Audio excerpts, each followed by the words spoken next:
అందరికీ నమస్తే, welcome to Suman TV Karimnagar. నేను మీ యాంకర్ అనిల్. కాంగ్రెస్ ప్రభుత్వం నిర్ణయం తీసుకున్నటువంటి మహాలక్ష్మి పథకంలో ఇప్పటికీ ఒక గ్యారంటీ అమలు చేసింది. మహిళలకు ఉచిత బస్సు ప్రయాణం కల్పిస్తూ ఒక నిర్ణయం తీసుకుంది. దీనివల్ల కొంతమంది మహిళలకు కాస్త ఊరట కలిగించిన ఆటో డ్రైవర్ల పరిస్థితి మాత్రం చాలా దారుణంగా తయారైంది. వాళ్ళ పూట గడవడానికి చాలా ఇబ్బంది పడుతుందని చెప్పి ఆటో డ్రైవర్లు తన ఆందోళన వ్యక్తం చేస్తున్నారు. ప్రస్తుతం మనం కరీంనగర్లో ఉన్నాం. కరీంనగర్లో ఆటో అడ్డా వద్ద ఉన్నాము. ఇక మన పక్కన అందరూ ఆటో డ్రైవర్లు.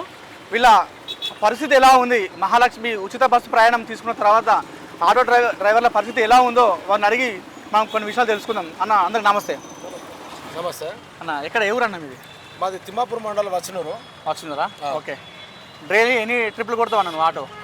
మేము రెగ్యులర్గా వచ్చి మాకు అడ్డ మీద రోజు 2 ట్రిప్పులు కల్పన అడ్డకా నుంచి గుల్లపల్లి వరకు దొరుకుతుంది.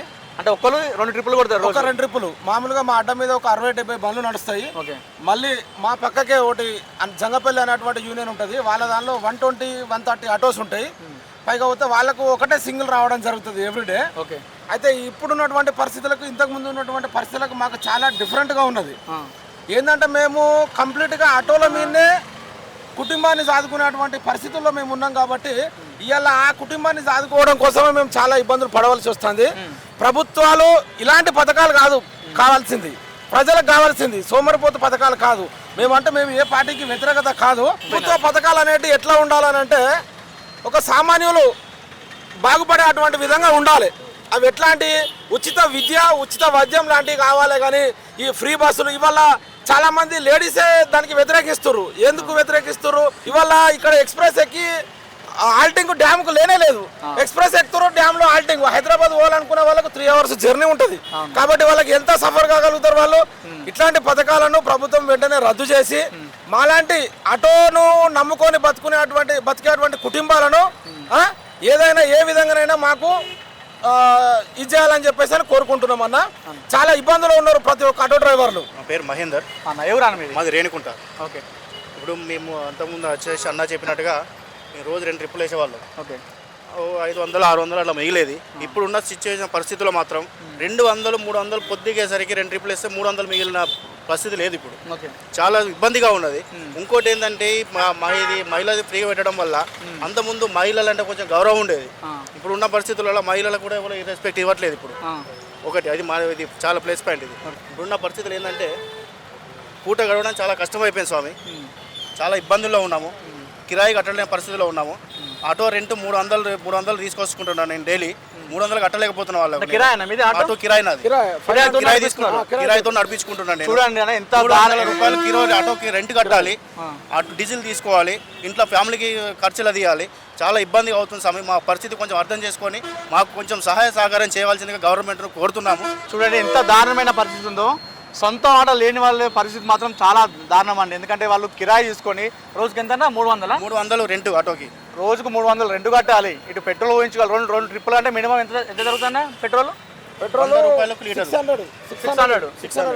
600 డీజిల్ కావాలి, ఇటు 300 రెంట్ కట్టాలి. ఇప్పుడు వచ్చే ఆదాయం వాళ్ళకి ఎక్కడ ఉంటుంది? వాళ్ళు గడిచేదే 2 పూటలు ఆటో నడిపితే 3 ముద్దల నోట్లో పోతాయి వాళ్ళకి. అలాంటి వాళ్ళపైన ఇలా చేసుకోవడం చాలా దారుణమైన పరిస్థితి. కొంతమంది అన్న, చెప్పండి మీ పేరు? అన్న, నా పేరు రమేష్. మానాకొండూరు మాది. ఓకే. కల్పన నుంచి మేము మానాకొండూరు రోజు 4 ట్రిప్పులు కొడతాం. అంతకుముందు మన గవర్నమెంట్ ఉచిత బస్సు పెట్టక ముందు కొట్టేవాళ్ళం. ఇప్పుడు 2 ట్రిప్పులు కూడా కొడతలేము. ప్రభుత్వం చేపట్టిన మహాలక్ష్మి పథకం ద్వారా మా ఆటో డ్రైవర్లు రోడ్డు మీద పడే కాలం వచ్చింది. కాబట్టి గౌరవ సీఎం గారికి మా ఆటో డ్రైవర్ల తరఫున మేము కోరేది ప్రభుత్వం చేపట్టిన మహాలక్ష్మి పథకంను వెంటనే ఎత్తివేయాలని మా ఆటో డ్రైవర్ల తరఫున కోరుకుంటున్నా. అంటే ఓకే, ఆ పథకం ఉండనివ్వండి, పథకం ఉన్నా పర్లేదు. మీ ఆటో డ్రైవర్లకు ఎలాంటి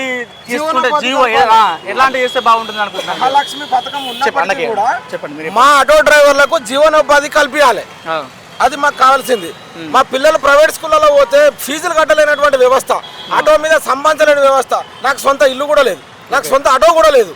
అట్లాంటి పరిస్థితులలో మేము గడుపుతున్నాము అని అంటే మీరు మమ్మల్ని అర్థం చేసుకొని మాకు సహాయ సహకారాలు అందించాలని చెప్పేసి అని ముఖ్యమంత్రి గారిని కోరడం జరుగుతుంది.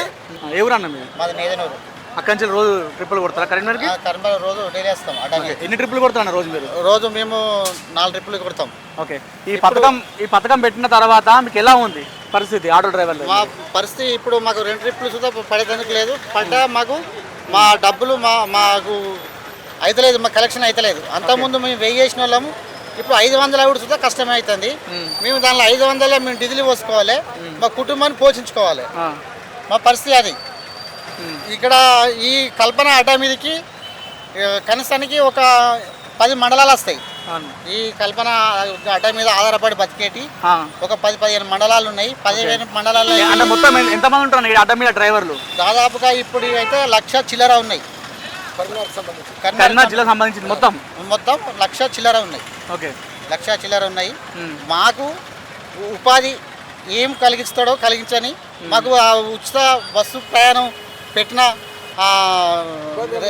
ఇబ్బంది ఏం లేదు. ఓకే, కాకపోతే ఏంటంటే మా ఆర్థిక పరిస్థితి మాది, మమ్మల్ని రోడ్డు మీద పడేసినట్టు మమ్మల్ని మా పరిస్థితిని అది చేయాలని చెప్పి. ఒకవేళ ప్రభుత్వం కనుక ఆటో డ్రైవర్ల పైన ఎలాంటి జీవనోపాధి కల్పించకపోతే మీరు ఏం చేద్దాం అనుకుంటున్నారు? ఆటో డ్రైవర్ల తరఫున మేము పోరాటం చేస్తారా? మీరు పోరాటం చేయడానికే బతకడం కోసం పోరాటం చేయాల్సిందే కదా. బతకడం కోసం పోరాటం చేయాల్సిందే. పోరాటం చేయాల్సిందే. కుటుంబాన్ని సాదుకోవాలంటే ఎట్లా ఆటో నడుపుకుంటున్నామో బతకడం కోసం కూడా పోరాటం చేయాల్సిందే, అది తప్పదు. ఇక మేము కూడా అందరము చదువుకున్న వాళ్ళం ఉన్నాము, హెవీ లైసెన్స్లు కలిగి ఉన్న వాళ్ళం ఉన్నాము. మాకు కూడా అదే ఆర్టీసీ డ్రైవర్లుగానో లేకపోతే ఇంకో డిపార్ట్మెంట్లోనో మాకు కూడా డ్రైవర్ పోస్టులు ఇప్పిస్తే మేము కూడా ఏదో చిన్నపాటి ఉద్యోగం ఇస్తే మేము కూడా చేసుకుంటాం కదా అన్న. ఈ ఆటోలు కూడా మేము అంత నడుపుకోలేము మేము. కాబట్టి ప్రభుత్వం ఎట్టి పరిస్థితుల్లో దీనిపైన చర్య తీసుకొని మాకు సహాయ సహకారాలు అందించాలని చెప్పేసి కోరుకుంటున్నాం. సో చూశారు కదా, దయచేసి ఈ వీడియో కనుక చూస్తుంటే అధికారులైనా సరే ప్రభుత్వ యాంత్రికైనా సరే దయచేసి రేవంత్ రెడ్డి గారు మీరు కొత్త ప్రభుత్వం ఏర్పాటు చేశారు. సో మీరు మీపైన ప్రజలకు చాలా నమ్మకం ఉంది కాబట్టి మిమ్మల్ని గెలిపించారు. ఆటో డ్రైవర్ల పైన మీరు ఏదో ఒక జీవనోపాధి కల్పించకపోతే వీళ్ళ పరిస్థితి, ఆటో డ్రైవర్ల పరిస్థితి చాలా రోజు రోజుకి గండంలా మారిపోతుంది. వాళ్ళు తినడానికి తిండి లేక పూట గడవడానికి చాలా ఇబ్బంది పడుతున్నారు. సో ఆటో డ్రైవర్ల అండలపైన ఏదో ఒక జీవనోపాధి కల్పించాలని సుమన్ టీవీ తరపున మేము కోరుతున్నాం.